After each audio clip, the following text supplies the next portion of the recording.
stayed behind. And so we decided to room together. We became friends. And his name was David.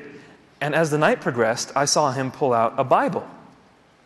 And I thought, all right, another opportunity to take down a Christian. And so I said, David, you realize that book you're reading is horribly corrupt. And he says, well, do care to share? And I said, well, Jesus spoke in Aramaic, right? And then the early church spoke Hebrew, so already whatever they're talking about is a translated version. But then the whole New Testament is written in Greek, so you've got a translation of a translation by the time you get to the New Testament.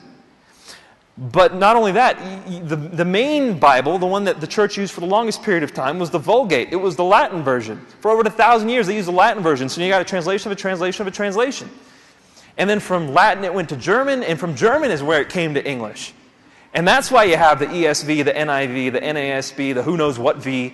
You got so many Vs, you don't know which one of them is the Word of God. And David said, Nabeel, let me tell you something. We have in our possession today over 5,500 Greek New Testament manuscripts with which we can reconstruct the entire New Testament. And if we didn't have any of the Greek New Testament manuscripts, we have over 10,000 Latin New Testament manuscripts. If we didn't have any of them, we have 8,000 Coptic Syriac manuscripts. If we didn't have any of them, we've got 36,000 quotations of the New Testament. All of these by themselves are enough to recreate the entire New Testament. And the people who wrote the New Testament were the disciples, and these people were multilingual. They could understand Aramaic, they could understand Greek, they could hear in one and write in another without losing the message whatsoever. I said, David, you're making this stuff up.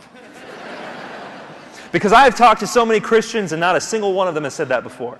And he said, try me. Let's do it. Let's study this together. Let's look into these things together. And I said, let's do it. And so we became friends.